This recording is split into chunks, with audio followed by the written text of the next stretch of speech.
আওয়ামী লীগ একটি বড় রাজনৈতিক দল, প্রচুর ভালো ভালো নেতা আছে। আমি এখনই আপনাকে নাম বলতে পারি কার ভালো নেতা। এই দলটা একসময় বাঙালিদের সেকুলার পন্থী দল ছিল, মিডল ক্লাসের।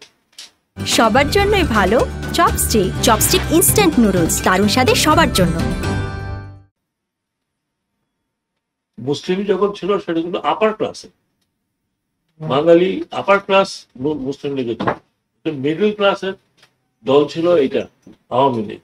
যে জন্য আপনি দেখবেন যে মিডল ক্লাস তৎকালীন ইন্টেলেকচুয়াল যারা ইউনিভার্সিটির এখানে ওখানে তারা এখনো আছে, এখন অ্যাক্টিভ না থাকলে তারা সাপোর্ট করে।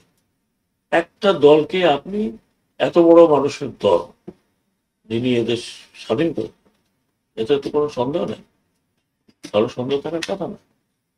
উনি স্বাধীনতার নেতৃত্ব দিয়ে ওনার নামে মুক্তিযুদ্ধ হয়েছে, স্বাধীনতা হয়েছে। তারপরে তা বাকি বাকি দিক সেই দল এরকম ভাবে ভেঙে পড়ে যাবে যে লোকে এখন লুকিয়ে লুকিয়ে বেড়াচ্ছে যে আবার পেলে না কি জানি হয়। আমি ওনাদেরকেও আশা দিচ্ছি, কথা দিচ্ছি যে আপনারা দল গুছিয়ে নেন। আপনাদের দলকে তো ব্যান করা না। আর এই ব্যান করাটা, একটা দলের ব্যান করা, আনলেস সে যদি ওই ধরনের জঙ্গি না হয়, যে কোনো দল, পলিটিক্যাল পার্টি ব্যান করা with bad culture, very bad culture.